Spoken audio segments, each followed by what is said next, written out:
Meu nome é Caroline Camargo e esse é o Descomplica, um canal criado para esclarecer toda e qualquer dúvida relacionada às doenças inflamatórias intestinais. Um local seguro onde as suas dúvidas serão respondidas de forma simples, descontraída e com muita evidência científica. Vem comigo nesse bate-papo. Vamos começar mais um Descomplica e o nosso tema de hoje é doença inflamatória intestinal, onde a reumatologia e a gastroenterologia se encontram. Quem assiste aqui os nossos episódios já sabem que apesar de doença de Crohn e retocolite ulcerativa serem doenças inflamatórias intestinais, elas não acometem apenas o intestino. Elas são doenças imunomediadas que acometem vários órgãos e sistemas. E para falar hoje de reumatologia, como eu não sou especialista no tema, trouxe aqui duas convidadas. A primeira delas é a doutora Carolina Rebelo, reumatologista pela UERJ, titulada pela Sociedade Brasileira de Reumatologia. Atualmente atua como reumatologista no Hospital de Força Aérea do Galeão e também em consultório particular com foco para o tratamento de doenças autoimunes. Seja muito bem-vinda, Carol. Oi, Carol, obrigada pelo convite. Vamos tentar descomplicar um pouquinho esse assunto hoje. Nossa segunda convidada é a doutora Gabriela Stutz. Ela é reumatologista há 11 anos, com foco em espondiloartrite. Fez formação e atuou por quase 10 anos no Hospital Federal dos Servidores do Estado, onde coordenou o ambulatório de espondiloartrite. Seja muito bem-vinda, Gabriela. Obrigada, Carol, pelo convite. Eu tenho certeza que elas vão conseguir ajudar a gente a entender um pouco esse mundo difícil aí da reumatologia. Para começar, eu queria que vocês tentassem explicar um pouquinho pra gente como a gente consegue diferenciar que uma dor que a gente tem na coluna, ou em uma junta, em uma articulação, pode ser uma dor inflamatória de alguma doença reumatológica ou então uma manifestação extraintestinal da doença inflamatória intestinal. Porque a gente sabe que é muito comum ter dor em articulação, ter dor na coluna, às vezes com a idade, às vezes com esforço físico, e a gente sabe que, na maioria das vezes, não vai ser uma dor de uma doença autoimune. Mas quando a gente tem que suspeitar, levantar ali aquele alerta vermelho, Gabi, para a gente começar a suspeitar de uma dor inflamatória. Eu acho legal a gente pensar nisso, porque essa relação nem sempre acontece, né? O paciente tem doença inflamatória intestinal, sabe disso, mas não consegue relacionar isso com o sintoma dele articular, né? Que pode acontecer, pode ser um domínio da doença desse paciente. E aí, quando a gente pensa em diferenciar a inflamatória da mecânica, né? A dor inflamatória é quando, assim, eu costumo explicar para o paciente assim, quando você acorda, acabou de acordar, você tem dor? Porque não é para ter dor, você acabou de acordar, você não tem que estar com dor, né? Quando você acorda, você se percebe enferrujado, a gente usa alguns termos para poder ajudar o paciente a identificar aquilo, né? E aí, então ele tem rigidez matinal. Essa rigidez dura quanto tempo? Então, essas são características de dor inflamatória. E aí, uma rigidez normalmente dura mais de 30 minutos, uma hora. E ele fala assim, eu percebo, doutora, que quando eu esquento, o dia começa, eu começo a fazer minhas coisas, alivia a dor, eu até esqueço dela. Então, assim, isso é um sinal de alerta. Então, essa dor não é uma dor mecânica, não é uma dor que ele se mexeu e teve... E deu mau jeito e começou a sentir dor, né? Ele acordou com dor. Ou a dor... Não é porque ele foi pra academia, fez muito exercício e tá com aquela dor, né, incomodando. Ou a dor, por exemplo, acontece durante a noite. Ele é despertado pela dor. Nossa, a dor me acorda. É uma pergunta interessante também do gastro fazer, assim, a dor te acorda de noite? Então, isso já liga um alerta para dor inflamatória. Então, acho que essas são as características para dor inflamatória. E aí, de repente, falar um pouco de dor mecânica, como é que seria? A dor mecânica é o contrário, né? Aquela dor que a gente fez uma faxina, faz um esforço, né? Sobrecarrega demais aquela articulação. E aí você fica quietinho e a dor melhora, a dor some. Então, assim, vale a pena sempre estar atento se o movimento ele é o causador da dor ou ele é um fator de alívio.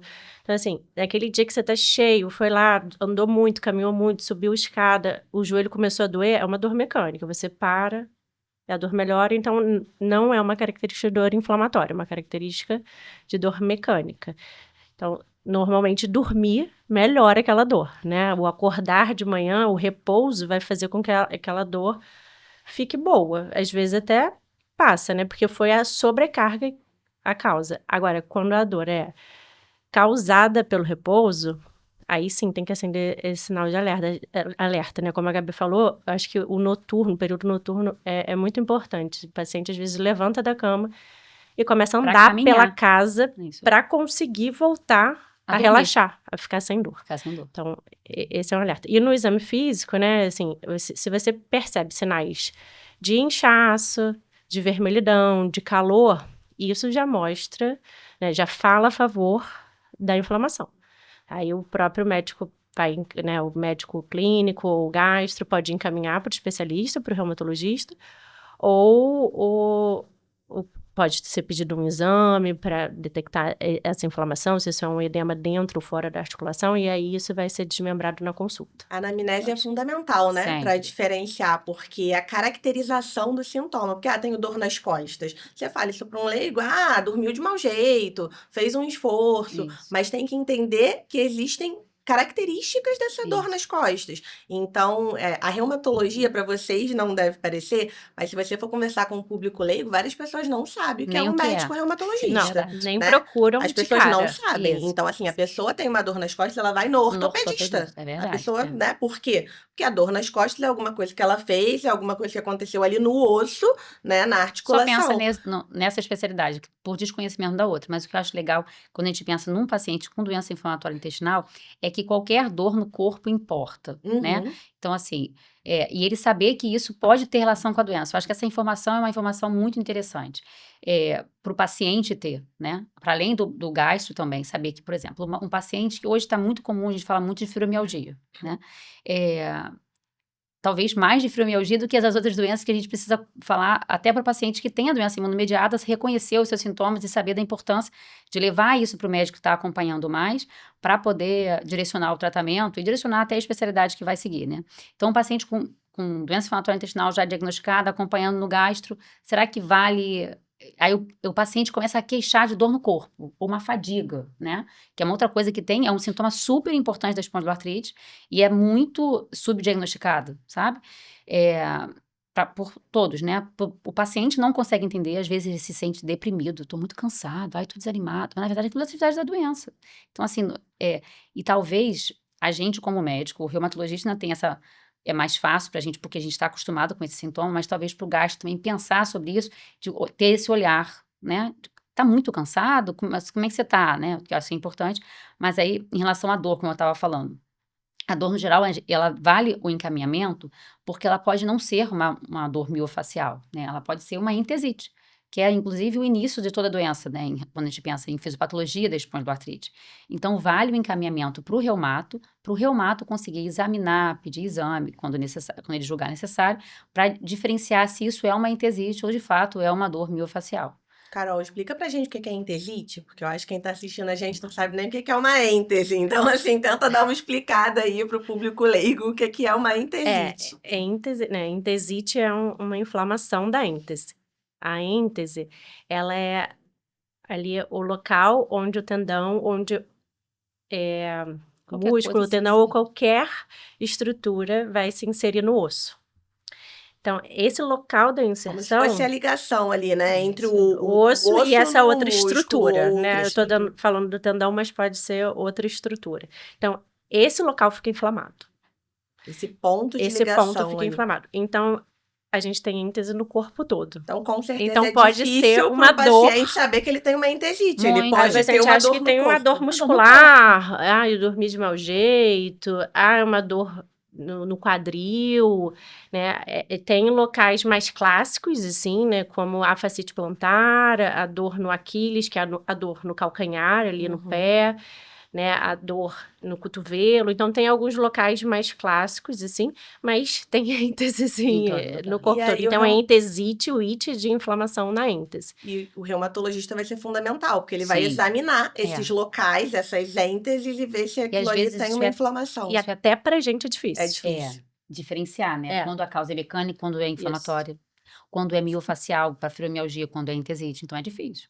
Não é simples, não, mas eu acho que vale a investigação. Ou seja, precisamos de um especialista. Não Precisamos de adianta achar que outra multidisciplinaridade. pessoa vai fazer esse diagnóstico, né? Exatamente. Assim, eu já tive paciente com tanta entesite que ele queixava de dor no peito, como se fosse... Ele não conseguia diferenciar. Cardiologista. Vai achar que E- tá infartando. Já, assim, ele de procurar emergência por conta disso. E era uma entesite. E quando a gente passou a tratar, esse paciente ficou sem dor. Ele fez a investigação cardiológica, é claro, mas assim, no fim era só entesite, né? Mas assim, o tamanho de quanto isso impacta na vida do paciente e é tão subdiagnosticado, entendeu? Eu acho que lembrar, né, e assim, voltar para o intestino, que a gente está falando aqui né, da doença inflamatória intestinal, que a inflamação pode não ficar só ali, É. né? Então, Geralmente ela não vai... fica, né? Uma É. grande parcela dos pacientes. Então, a dor pode ser uma dor inflamatória, né? Então a gente vai caracterizar isso na consulta, sendo com reumato ou não. Acho que é legal fazer isso, Uhum. dói ou melhora com movimento, com repouso. E a partir daí, e seguindo a investigação, mas lembrar que o paciente lembrar que, eu não tenho uma doença que vai ficar só no meu intestino. Ela pode ficar só no intestino? Pode ficar. Mas se eu tenho dor, eu tenho que falar isso com o meu médico. Ou o médico tem que lembrar de perguntar.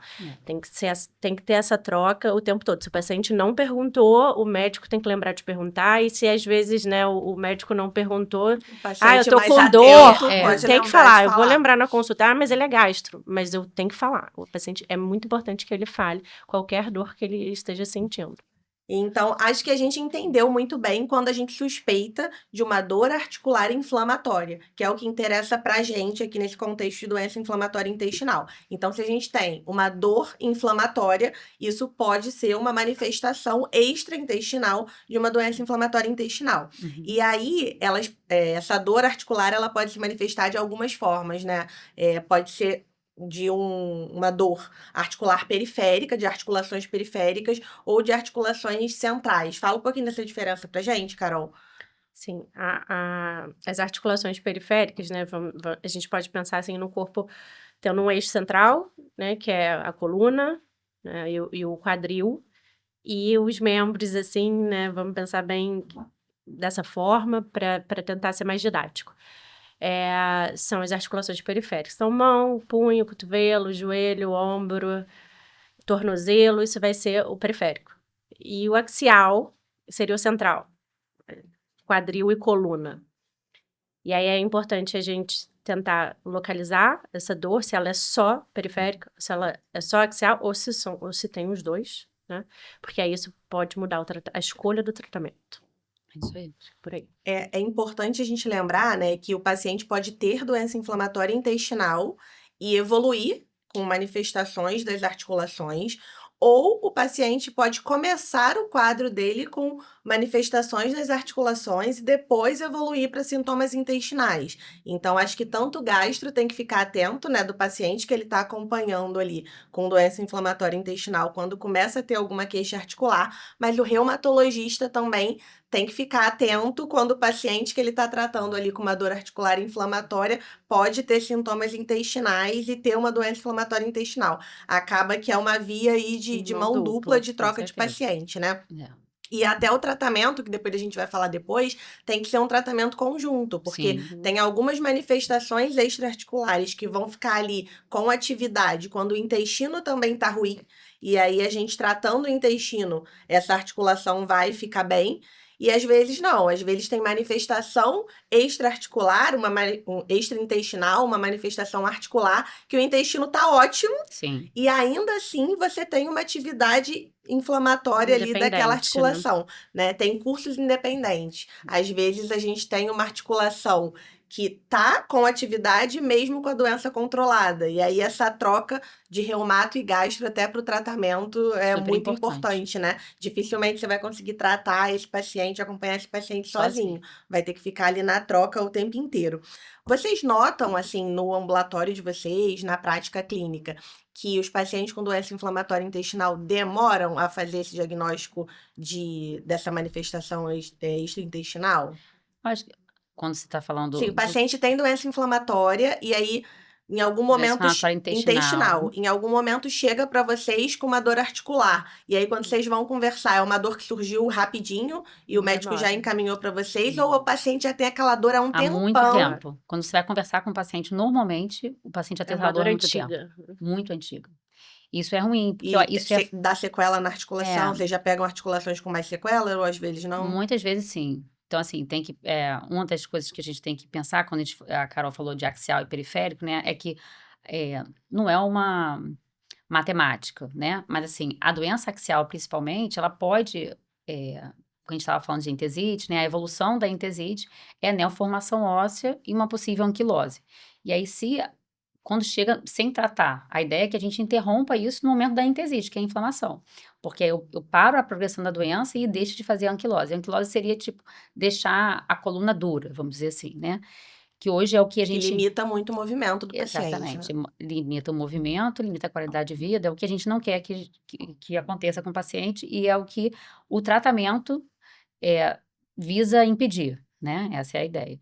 Então, eu acho que pensar no diagnóstico, além de trazer qualidade de vida para o tratamento do paciente naquele dia a dia, né? Você pensa também em não progressão da doença, né? Interromper aquela história natural daquela doença que vai tirar a qualidade de vida porque vai tirar a mobilidade daquele paciente.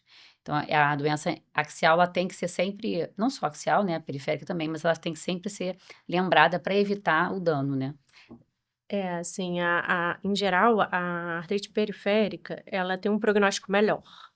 Não é igual uma artrite reumatoide, que é uma artrite erosiva, que vai deformar, que vai deixar sequela, que o paciente vai ficar com uma mão desviada, né? Então, em geral, é um prognóstico aí um pouco melhor do que quando a doença é axial. Quando acomete quadril, coluna, isso acende um alerta, deve acender um alerta maior. Então, a dor lombar, vamos dizer assim, se a gente tivesse que valorizar uma dor lombar, a gente deveria valorizar mais do que uma dor na mão, né? Então, Não que não seja, a dor seja mais importante, mas assim, em relação a prognóstico, a longo prazo, isso pode ser mais limitante para o paciente se ele não for tratado adequadamente ou né, precocemente, porque, em geral, a doença axial é uma doença que vai ser mais agressiva, que vai ser mais limitante do que a periférica, que normalmente ela não é erosiva, então entendeu? tem muita dor, vai Ruim, vai prejudicar a ser qualidade de vida do limitado, do paciente, mas mesmo talvez não jeito. deixe tanta sequela, limitação. Isso, depende o atraso do tratamento não vai Vai depender também do ser tipo tão... da doença que esse paciente tem. Se a gente pensar num paciente que tem artrite psoriásica, por exemplo, porque a gente tem que pensar na fisiopatologia da doença, né? Se pensar no paciente que tem artrite psoriásica com manifestação intestinal, a artrite sim, psoriásica vai trazer... mas vai eu tô pensando trazer só no na doença intestino. intestinal. Mas assim, Entendi. porque acontece, né? Da artrite psoriásica também vir acompanhada, como a gente estava falando, de doença inflamatória intestinal. Pele, intestino. Então, acaba que ele também vai ter aquela queixa periférica, já mais uma queixa mais destrutiva. Isso, É. sim. Mas é uma coisa que a gente tem que pensar, sentiu dor, encaminha para um especialista, que ele vai fazer o diagnóstico e vai tratar junto com o gastro, que é isso que você falou, a gente tem que estar muito junto, porque é um paciente, né? Tem a qualidade de vida desse paciente. Nós dois, né, são duas especialidades trabalhando para que ele viva melhor, né?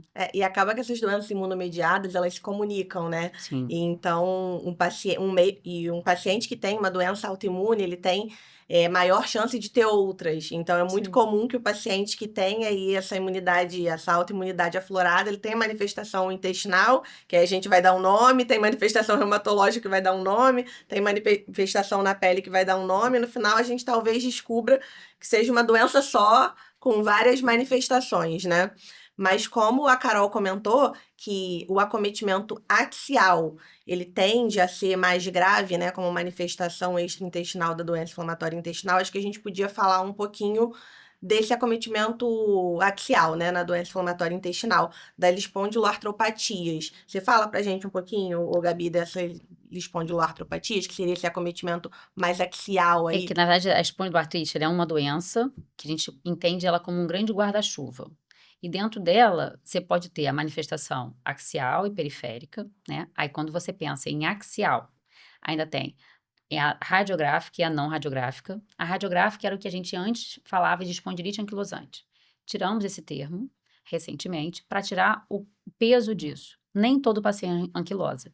Então, quando você falava para um paciente que ele tinha espondiloartrite, ele, nossa, eu vou ver, aí botava no Google lá espondilite anquilosante, aí vinha a evolução, coluna em bambu, vou ficar assim. E isso hoje não é uma realidade. Na verdade, se você pensar no paciente, na história natural da doença, existe até um artigo que tem um riozinho que tem vários afluentes. E é bem isso. Sim, começa aqui, você pode terminar anquilosado, mas você pode vir para cá e ter uma remissão da doença, você pode vir para cá e não anquilosar. Então, tem várias possibilidades de evolução, de todo isso no geral, no paciente no geral. Isso a gente está falando de axial, né? Eu falei de axial radiográfica, não radiográfica, e expliquei porque a gente perdeu esse termo de espondilite anquilosante, não é mais uma verdade absoluta. E tem a parte periférica, que a gente conversou, né, que a Carol explicou bem de como é que é o acometimento periférico, aí a gente falou, também tem a parte da entesite, tem dactilite é legal falar, né, que é tipo, o paciente tem um dedo inchado, e ele fica com o dedo completamente inchado, lembra uma salsicha. Isso também é um alerta, um paciente que tem doença inflamatória intestinal com o dedo em salsicha, e às vezes, acontece, ele pode melhorar sozinho em casa. Às vezes ele faz o uso de anti-inflamatório, aquilo resolve, e ele chega para você e você não vê isso. E se ele não lembrar de te contar, você nem sabe que aquilo aconteceu. Mas aquilo é uma manifestação articular, então ele deveria te contar isso para poder se encaminhar para o reumato, por exemplo. Mas Então, eu acho que, só te interrompendo rapidinho, esse é o legal da gente trazer essas informações para o paciente, né? Porque o paciente às vezes não dá importância porque ele acha que aquilo não tem Não tem a relação ver. com a Não, doença dele, com né? certeza. Então, o paciente que escuta que o dedo totalmente inchado pode ser um dedo em salsicha e pode ser uma manifestação extraintestinal, é o paciente que talvez, quando tenha, ele lembre de Com também certeza. contar para o seu médico, né? O que a Carol certeza. falou. É claro que é obrigação do médico Perguntar. perguntar, mas o paciente que se empodere ali da sua doença, Isso. estude um pouquinho e tenha esses conhecimentos, se aquilo ali surgir nele, vai ser mais fácil que ele comente com o seu médico, né? E aí, quando a gente pensa, voltando do guarda-chuva, então eu falei dessa axial periférica, e aí elas têm as manifestações extra-articulares. Estou te falando como a espondiloartrite como doença reumatológica, né? Uhum. As manifestações extra-articulares vão envolver doença inflamatória intestinal, acometimento do intestino, olho, uveíte, então assim, um olho vermelho, que o paciente fica com o olho com uma dor muito Do nada, importante, né? do nada Assim. vem uma dor vermelho, e ele se sente embaçado, a dor é super importante. E também pode melhorar sozinho. Isso é uma outra coisa que a gente tem que ficar atento. O paciente tem que buscar atendimento, isso gera sequela podendo levar a cegueira se isso repete sem parar, né? E não trata. Tem tratamento, né? Não é para assustar. Assim, é uma questão de conhecimento, né? Sabe que existe isso, Informação. informação. Isso aí é uma coisa que gera sequela. Então, não é, ai, meu olho ficou vermelho, doeu pra caramba, mas eu fiquei em casa e ficou tudo bem, depois passou e eu não fiz nada. Não, tem que procurar o oftalmologista para tratar adequadamente. Então, a manifestação do olho, do intestino e da pele. Pode fazer psoríase. Então, isso é um combo que envolve todo da espondiloartrite. Então, é uma doença que tem diversas manifestações. Um paciente pode ser só axial puro, não ter nada de periférico, não ter intestino, não ter olho, não ter nada. Ele pode ser ter todas as manifestações, entendeu? Então, assim, cada um vai ter Cada uma... combinação É, pode ter várias combinações, isso, né? Então, isso. assim, Pele, todos esses intestino. locais podem estar É. inflamados.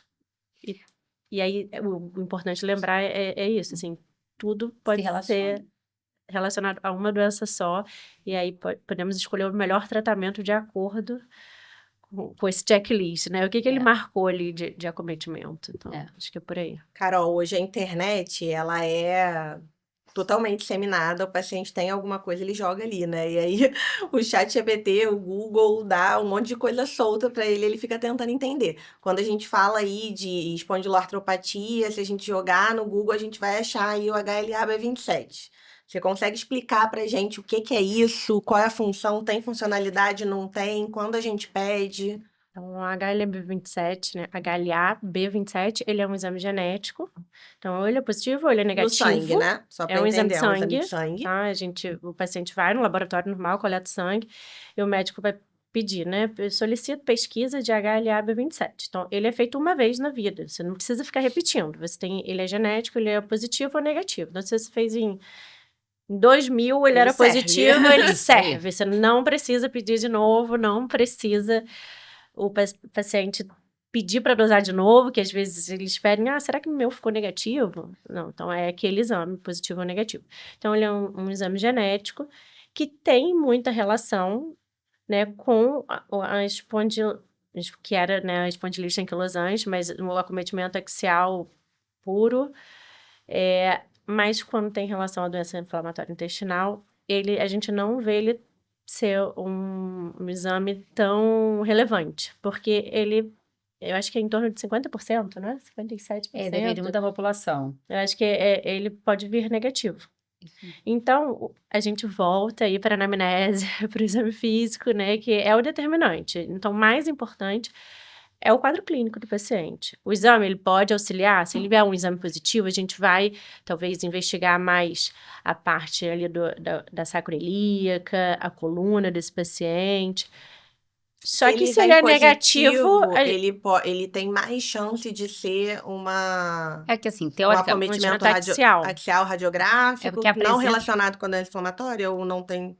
É, na verdade, assim, o HLA-B27, ele não tem um valor diagnóstico, não tem, né? Ele ajuda. Eu costumo dizer que a espondiloartrite, pra gente fazer o diagnóstico, a gente tem que montar um quebra-cabeça. É o que a gente sempre fala de doença inflamatória, não tem um ele exame, vai né? te dar Te uma ajuda. luz. Isso aí, te ajuda. Mas ele negativo também não. De jeito nenhum, vai te Você excluir. continua ali. Perseguindo o diagnóstico. Isso. Se você acha que o paciente tem uma dor inflamatória, aí somado, né? Se ele tá junto com manifestação intestinal, então com uma diarreia crônica, com dor abdominal. E isso, às vezes, a gente já viu que independe, ele pode estar com o intestino controlado, mas ele tem uma dor inflamatória crônica, uma dor lombar ou uma articulação que vira e mexe, incha, tem um HLA-B27 negativo, eu vou continuar insistindo nessa pesquisa desse diagnóstico ou vou conversar com o gastro para ver um tratamento que contemple também uma articulação, vou pedir uma ultrassonografia, uma ressonância, uma imagem que veja melhor se tem ou não processo inflamatório. Não vai ser o HLA-B27 que vai travar esse processo investigativo, vamos dizer com assim, certeza. sabe? E nem vai resolver nossa vida. Eu costumo, né? Infelizmente. Mas vocês Porque pedem. espondiloartrite, sim, pede. Para ajudar. Isso, É. e também tem uma questão Pra de fator compor ali o prognóstico. quebra-cabeça. Se você pensar em prognóstico, quem é HLA-27 presente, ele tem um prognóstico pior do que quem é o negativo, né? O ausente. Mas voltando a falar do quebra-cabeça, depois eu falo em relação a prognóstico, mas do quebra-cabeça é assim, o HLA-27 é uma peça, a história clínica, primeiro de tudo a história clínica, sempre, né? O quadro clínico do paciente é sempre mais importante. E aí, o HLA-27 contribui, a PCR contribui. Mas lembrar que só 30% a 40% dos pacientes têm PCR positivo. Então, assim, o exame na espondiloartrite, PCR que é um exame de sangue também, que a Tem gente vai ver se tem inflamação ou não, né? A gente falando aqui. que dia tem inflamação, proteína C reativa, né? Para falar assim de uma forma mais completa. Então, mas é pouco positivo, né? Então, isso Uhum. também não exclui. Então, aí, que eu estava falando do quebra-cabeça, HLA-B27, PCR, a história clínica, a imagem nos ajuda, né? Bastante. Porque, às vezes, a gente não tem uma radiografia positiva, mas a gente vai ter uma ressonância positiva. Então, a gente vai ter também um ultrassom para me ajudar numa manifestação Vocês periférica. costumam pedir os dois, então, raio-x e ressonância. Então, para você Depende. fazer o diagnóstico de espondiloartrite, o recomendado inicialmente, se é uma doença já estabelecida, essa paciente tem sintoma de dor lombar há muito tempo, você já faz só o raio-x inicialmente. Se isso não te trouxe a resposta, ou seja, não veio positivo ou te deixou inconclusivo, você vai para a ressonância. Só tem indicação de você começar com a ressonância quando a doença é muito precoce, o início dos sintomas é muito precoce, ou está falando de criança e adolescente. Essa é a recomendação até mais recente que saiu do guideline do ACR para espondiloartrite, Em ressonância da onde, né? Ressonância da sacroiliaca. da sacroiliaca. A Que gente não tem recomendação da coluna, né? Não faz coluna, não. então. De cara, não. Porque, como a gente falou, né? Muita gente vai para ortopedista, Uhum. dor E vem lombar, com uma ressonância de vem com coluna. uma ressonância da coluna lombar. Que aí vai Aham. ter o quê? Hernia de disco. Ah, sim. Protrusão. Protusão. E aí pronto, Que aí justificou. pronto, nem justificou, sintoma. nem é. Nem é. Aí justificou. Protrusão. Fisioterapia, cirurgia, Não, só que aí ele já vai, anti-inflamatório. isso, aí ele Aí, já vai para outro Sem caminho. exercício físico, Isso. manda parar, que não é recomendado Que é o também. contrário pra gente. E aí o paciente recomendação. piora, Isso. porque ele tá sedentário. Isso. Que também o exercício melhora a doença inflamatória intestinal. Exatamente. Então, assim, e o local, né, que a gente estava procurando inflamação, ele continua sem ser Sem ser olhado, visto. sem ser investigado. Porque Ou assim, seja, pessoal, precisamos ir no reumatologista. Vamos ao ortopedista, todos, mas também vamos não é. ao reumatologista a também. ideia do ortopedista de verdade, acho que tem que entender que é muito mais em relação a trauma, cirurgia, Cirúrgico. é essa. Assim, trauma e cirurgia, você procura ortopedista, O dor resto procura. Mas eu o tenho um reumato. ponto também. Não é pra sair pedindo ressonância de sacroiliaca pra para todo todo mundo. Isso é super importante. Acho que pode deixar o especialista avaliar e ver se ele Isso, precisa então, ou como não, eu né? falei, assim, Não é pra escutar hoje o podcast e falar, eu quero uma ressonância Uma da ressonância sacroiliaca, de eu vou sacroiliaca. pedir no médico, qualquer médico, vou no ginecologista fazer rotina, eu vou pedir uma ressonância de sacroiliaca. Inclusive, não vai chegar na resposta, porque existe um protocolo para Porque é fazer só uma peça do ressonância. quebra-cabeça. Isso aí, é uma peça, existe um protocolo, tem que ser feito e olhado por quem entende. Então, assim, se você Agora, vai ter que entrar nessa parte aqui um pouquinho. Mas se você pegar, talvez aqui alguém vai, Carolzinha, eu que já tive 3 filhos, eu vou ter alguma alteração nessa celíaca, vou ter lá um edema, e isso não significa que eu tenho espôndilo. Então, assim, não é pra, senão a gente vai botar todo mundo com espondiloartrite, não é esse o objetivo. O objetivo é a gente tratar quem precisa, né? Mas eu falei no começo que o exame principal é a radiografia, inicialmente. Mas o Então, exame, eu depois. sempre falo isso, né? O exame complementar é complementar. É complementar. Se você pede um exame complementar sem nenhuma hipótese, a vai chance ficar mais daquele perdido. resultado te atrapalhar, Aham. porque você vai começar a investigar coisa que você não precisa. Eu, por exemplo, assim, porque médico também tem essa mania de não ir ao médico, né? Então, o médico tem um sintoma, você fala com algum amigo no corredor e aí você pede um exame. Só que eu tenho uma história familiar importante, né? De doença reumatológica, autoimune, e aí eu fiquei preocupada, porque eu tava com uma dor lombar e tal, e Lá fiz vem. realmente, fiz uma ressonância de sacroiliaca, Então tá bom. tá? E aí, Você tinha sintoma dor lombar inflamatória? tinha uma dor, então, Não tinha caracterizou. uma dor Não lombar foi no especialista. não caracterizada. Entendi. Mas como uma familiar tinha Entendi. começado a tratar, eu falei, cara, né, não vou fazer o negócio, depois vou descobrir depois, tô ignorando, tô negligenciando a minha porque dor acaba que a gente lombar. negligencia um pouco. E aí fiz, e aí veio um edema. Viu? Ó, falei. Mas tem olha, filho. mas tem, E aí você veio tem um filho? edema, tenho filho. E aí eu Pequeno. mandei pra reumatologista lá do hospital, só pra ela falar assim... Ah, nada não. Porque eu falei, cara, isso é muito discreto. Aham. Não é nada não, mas assim, não quero, né? Não, e É. tem- Ignorar de novo. Dessa É, vez é. eu vou falar com uma especialista pra ela falar que nada não. É aquilo que você manda pelo WhatsApp, sem consulta, né? Aham. E ela, então, vem aqui pra É. eu conversar com você. Que é o mais importante. isso aí. Entendeu? É o Aí mais você fala, você importante. repete o tempo todo que o mais importante é a história É clínica, o exame físico. E você E inverteu aí a você ordem. inverte a ordem quando Mas é em médico você, tem esse entendeu? problema. Aí Médico foi tem lá, me esse- fez 355 milhões de perguntas, me examinou aí, deve ter visto as minhas ênteses, todas as coisas, porque me examinou meu corpo inteiro. E ela falou, não é nada não. É E isso. tem estudos dizendo que demora até 1 ano, né?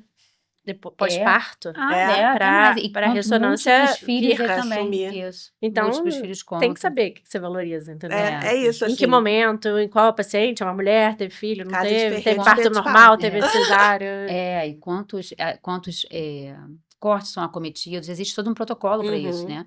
Então, assim, não é Não não adianta é pegar qualquer... aquele laudo A ali, gente né? não tá atrás de um edema. Tipo, eu vou pedir uma Vocês ressonância, olham quero a edema. imagem também, né? Vocês não olham só o laudo, então. E a gente, assim, o ideal, o nosso sonho é que sempre tenha um radiologista que tenha tenha conhecimento Não deve ser muito musculoesquelético. comum, muito né? pouco, Não, a gente muito acaba pouco. direcionando, né? O isso. lugar que vocês querem que Isso, façam, isso, pra não isso. ter Alguma pessoa. retrabalho, Isso. né? De ficar igual- Porque, revendo. assim, Eu ia falar, é igual vocês com alguns Quando a gente quer fazer uma exames. colônia, não é? quer fazer com uma Endoscopia, pessoa isso aí. específica. porque se não for feito o protocolo certo, a gente não acha o que tá procurando. Sim. Tem isso, né? E aí o exame serve pra nada. Aí, quando a gente Pra confundir, às vezes, né? Isso. Mais pra confundir do que qualquer coisa. E ele é uma peça importante do quebra-cabeça. Então, assim, dentro do quebra-cabeça, a gente tem que ir caçando as coisas, né, e fazendo direitinho pra poder juntar. Uhum. Porque o paciente tem dor e a gente tem que resolver esse problema dele, entendeu? Tá, prática clínica agora. Chega no consultório de vocês, no ambulatório de vocês, um paciente com dor articular, periférica ou axial, vocês caracterizaram lá uma dor inflamatória.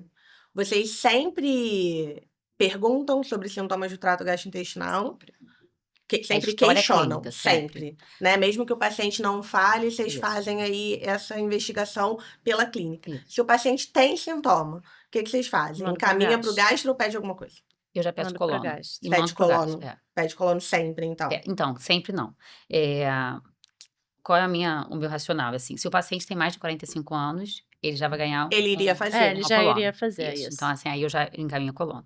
Mas se for jovem, menos de 45 anos, vai pro gastro. E aí eu nem peço calprotectina sempre. Só se você tem muita queixa e assim, ou eu acho que vai ser difícil ele chegar no gastro. Quando a gente tá falando de consultório, é uma coisa, né? É mais rápido, né? É muito Às rápido vezes e eu o posso sistema- só encaminhar. Tranquila, porque eu vou encaminhar direcionado. Agora, quando você tá falando de sistema público de saúde, você sabe que aquilo vai demorar para acontecer, aí eu Aham. peço os exames todos. E quando você Peço pede colono, você calprotectina pede e com peço biópsia? colono. Sim. Assim, não é sempre que isso é possível no SUS também, né? Uhum. Mas assim, eu costumo escrever, e aí nem sempre vem, mas normalmente, assim, na verdade, quando vem alguma coisa alterada, eles pedem, eles fazem É a porque biópsia. a pessoa É isso, né? Para doença inflamatória, é muito importante que a gente tenha biópsia de todos os segmentos. E aí, se você faz a colônia, você tá saindo e você só achou alguma coisa no sigmoide, Então, mas eu escrevo a indicação. é, Aí o colega tinha que fazer, né? o colega tinha. Depende do colega. Se você É, pega igual um a gente. colega, né, que estuda bem intencionado, ele vai fazer. Na dúvida, se tá pensando em doença inflamatória, sempre pede colono com biópsia de ilhas Então, mas ciliadas eu do já cólon. pedi e não vem a biópsia porque ele achou que não tinha indicação. Isso é muito comum. Isso aí Eu acontece. escrevo, boto com E quando eu marca-texto e tô aviso pro paciente, assim. Eu E também. eu ainda boto assim, biópsias, mesmo Não, o ser ideal era exame você tá fazendo essa macroscopicamente troca, né? normal. Por isso que é ideal Mas você no estar SUS você não direcionado. No consegue. SUS você não consegue. Lá no... É porque, né, a gente trabalha no mesmo hospital, então a gente acaba Falando, Falando, né? É mais falar, fácil. olha, eu tô Maravilha. encaminhando o paciente tal e é por causa disso. Então É, fica mas mais já vem fácil. olhando colegas direcionado. reumatologistas, se fica por mais acaso estiverem fácil. assistindo a gente, se já quiser dar uma agilizada e resolver a vida do paciente, escreve lá. Colono com biópsias de todos os Ou segmentos, porque tem um ajuda. gastro de estimação. Ou Isso. tem uma pessoa que vai fazer seus exames e sabe que vai pedir. É. Você faz igual a Gabi, Carol? Ou você sempre pede exame, nunca pede, sempre manda? Como é que você faz? Então, a idade, né? Eu acho que assim, o paciente nunca fez colono, já tá na idade de 45 fazer, anos a gente nunca fez, é uma acaba... boa coisa já pra tem fazer um colono. motivo, já já teria Vai que ter fazer. Então, assim, mas eu não tô no SUS, né? Então, eu trabalho no consultório e no hospital que a gente tem essa comunicação aí, que é maravilhosa. Então, assim, acaba que no hospital eu encaminho para gastro A gente e sempre falo. encaixa, né? Quando é uma É. coisa que vem direcionado, o paciente não espera muito, E vai no logo. consultório eu acabo não pedindo de cara. Se for um Uhum. paciente mais jovem, eu encaminho para o gastro e passo o caso. Entendeu? Isso eu acho não- maravilhoso. Você não tem essa passo, assim. possibilidade, eu acho ótimo. Porque é mais uma coisa que é para o especialista resolver de fato, e a gente às vezes acaba pegando pra gente por necessidade, Aham, não porque eu gostaria, né? Porque assim, entendi. eu preciso resolver o problema dele e eu tenho que, como a gente vai falar mais pra frente, né? A gente tem que pensar no tratamento. Eu tenho que saber qual é a parte que está acometida para eu saber o que eu vou tratar. E o Então, que eu não posso fazer também. exatamente, não tem isso. A gente vai falar sobre quem É. pode e quem não pode, quem não deve usar, Quem né? veio, quando é o contrário, né? Quando é um paciente que vem para mim com doença inflamatória, eu sempre pergunto, assim. Na primeira consulta, sempre, né? E falo para ele a importância, para caso Aham. nas próximas de acompanhamento eu não lembrar, ele me falar. Mas, assim, de tempos em tempos, assim, quando é paciente muito antigo, eu pergunto: não aconteceu nada, não, né? O olho não ficou vermelho, nenhuma articulação doeu. Isso. Mas a primeira consulta, eu sempre tento Maior. fazer, assim, uma varredura das manifestações extraintestinais para ver se tem alguma coisa. E quando tem alguma dor articular, eu encaminho para o reumato e eu não peço nada, assim, na minha experiência. Aham. Sim. Eu não costumo pedir nada, não. Confesso que de um tempo para cá que eu tento caracterizar um pouco melhor a dor, né?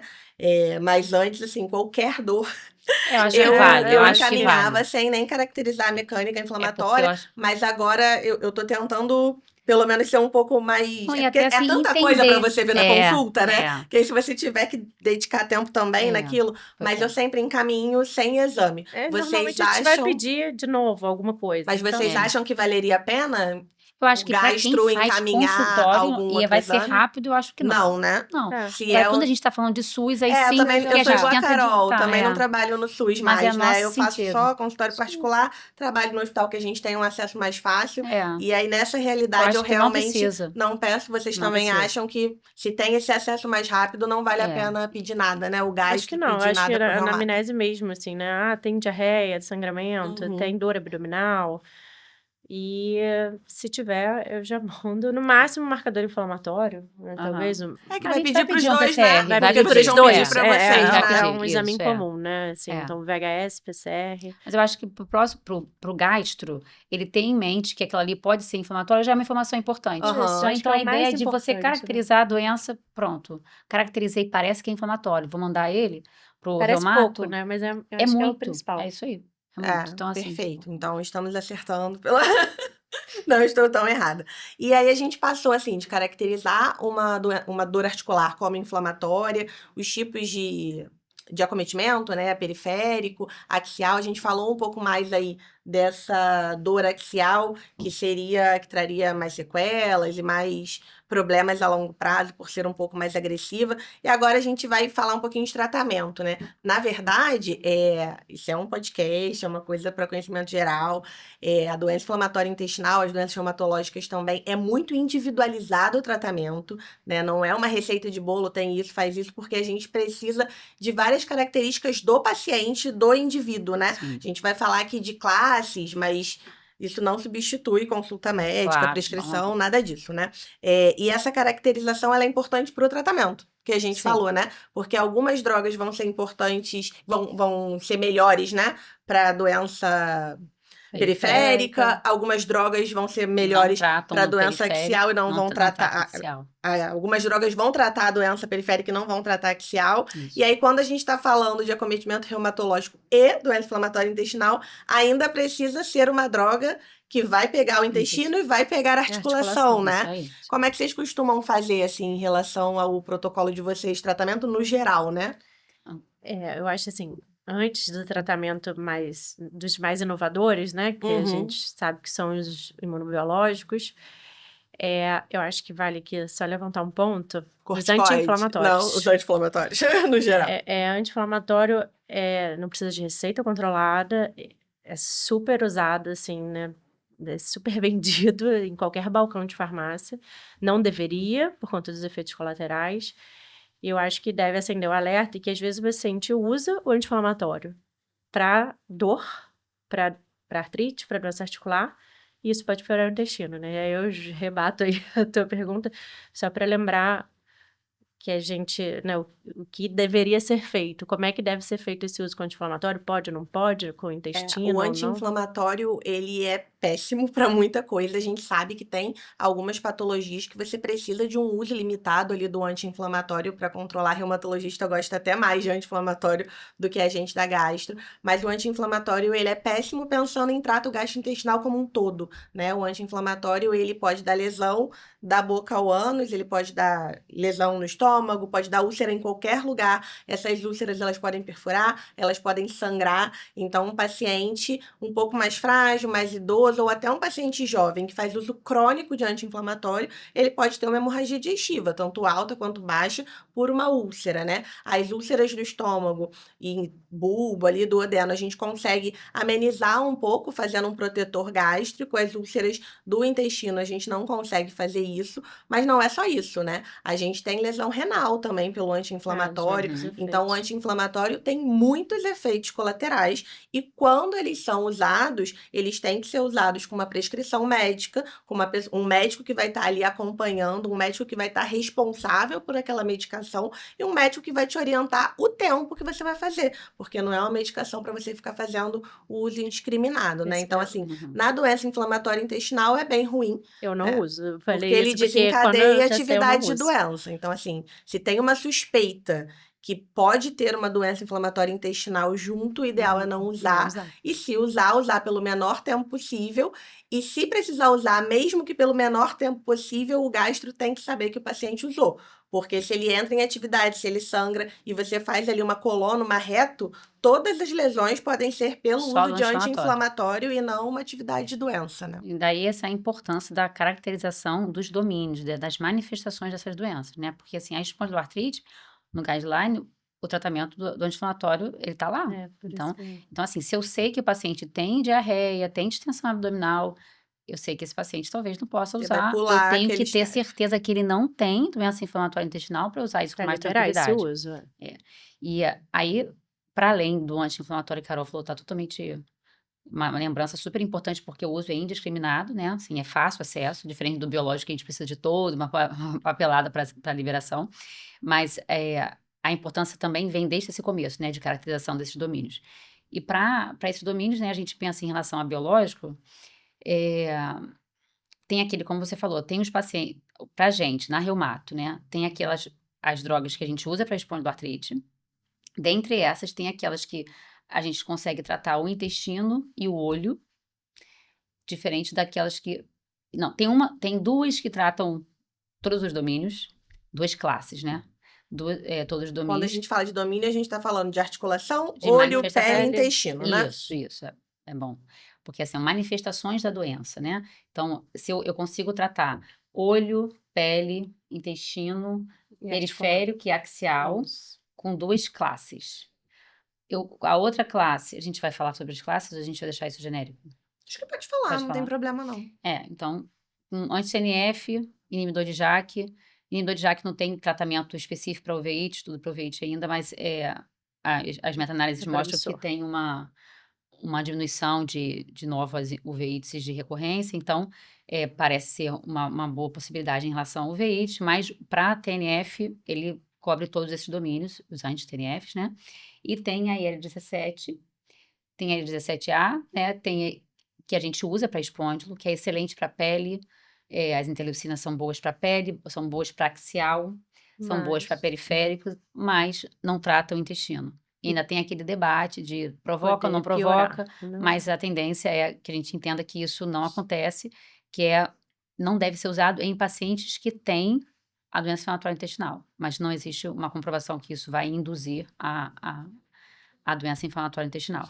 Em relação eu falei do IL-17, as interleucinas IL-23, que também vão pegar o periférico, vão pegar intestino, Mas não pega axial. não pega axial. Isso é muito importante pra gente. E IL-12 e 23 também, que são remédios muito usados pelo gastro, né? Eu acho que o gastro tem uma mão bastante com anti-TNF, bastante com IL-12 e 23, mas tá cada vez mais pegando mais mão com IJAK também, mais né? recente pra gente, Mais mas já recente. tá... E tem essa questão da gente diferenciar se o paciente tem acometimento axial ou não. Eu acho que isso vira uma coisa super porque importante se ele na hora. tiver, só tem 2 opções. Isso. E a gente tem que tá junto, né? A reumato e a gastro. E, em geral, a gastro é mais agressiva, né, em relação à dose. A dose. Então, às vezes, o paciente chega pra gente quando ele já chega tratado ou com corticoide, que é a ponte, normalmente até uma terapia de manutenção, ou já com o biológico, ele já chega bem do ponto de vista articular, porque, em geral, vocês têm aí uma dose de ataque e até as doses de manutenção são doses mais altas do que a gente usa para tratar artrite. Então, às vezes, a gente só mantém, né? A gente escolhe em conjunto, mas Se tá junto, né? Se a gente conseguiu tratar os dois. Porque também acontece o seguinte, às vezes o paciente tá com o seu anti-TNF ou inibidor de JAK, tratando o intestino tá controlado e a articulação tá lá. Então, a gente vai ter que conversar sobre isso também, tipo assim, eu né? tenho um paciente assim, que ele é muito pior da parte reumatológica do que da parte intestinal. E ele tem doença axial. Então, assim, quando fez o anti-TNF, ele tava melhorando muito do intestino. Ter certeza que ele ia melhorar do intestino. Não aconteceu? Mas do intestino eu acho que iria, mas assim, ele não respondeu nada da articulação. Entendi. Nada. E aí começou a IJAK e agora tá bem dos dois, mas assim, ele pra mim não é um paciente que não responde ao anti-TNF. Que não é uma receita de bolo. Ele iria responder ao anti-TNF, só que é isso, o paciente, ele tem 2 acometimentos, ele é uma pessoa só, ele tem que fazer a melhor droga pra ele. Então assim, se fosse só gastro, ele não tivesse nada, pra mim ele ia se dar bem com anti-TNF, mas nem deu pra continuar. A gente ainda não tem medicina de precisão pra isso, né? A ideia é que no futuro a gente consiga mapear, né? Mapear pra qual paciente vai se beneficiar melhor de qual droga, né? A espôndilo, acho que a doença inflamatória intestinal também tem muito pouco biomarcador. E isso é muito ruim, então torna tudo muito subjetivo. É difícil você ter certeza que no fim das contas, será que esse paciente tinha só dor inflamatória? De fato, no caso agora ele tratou com IJAK e aí ele conseguiu resolver. Mas vamos dizer, se eu começo um remédio pensando lá, o paciente tem doença inflamatória intestinal, tem o acometimento articular, e eu faço um remédio, qualquer um desses que a gente conversou, e ele melhora um pouco, mas sobra uma dor. Será que essa dor é inflamatória mesmo? Tem outros componentes de dor? Eu acho que pra gente é até mais fácil que vocês, né? Porque quando a gente tá na fase de avaliar ali sintoma, fica um pouco subjetivo, mas depois a gente vê a calprotectina fecal, mas a colono, a enteroressonância, você consegue ver que ele tinha uma mais úlcera e não tem objetivar, mais úlcera. Então, né? Se tinha úlcera e não tem mais úlcera. A calprotectina caiu e ele mantém muita dor abdominal, provavelmente ele tem dor abdominal por outra causa, tem intolerância alimentar, tem alguma outra coisa. Mas pra vocês, quando não tem imagem, né, que às vezes vocês falaram que não aparece nada. E às vezes a imagem demora na imagem, a responder, né? O paciente melhora a clínica, mas a imagem continua lá. E vocês vão se basear mais em sintoma, que é uma coisa subjetiva, né? a dor. Que é muito que é subjetiva. Que tem vários tipos de dores, né? E Então pode tem ter isso. componente também, Isso né? aí. Emocional, tem a dor É. total, então é bem mais difícil, né? É. Essa resposta, né, clínica É. de vocês aí. Mas eu acho que o mais interessante dessa parte, quando a gente fala de tratamento com reumato e gastro, é a gente caracterizar os domínios da doença. Porque é a partir daí que eu escolho.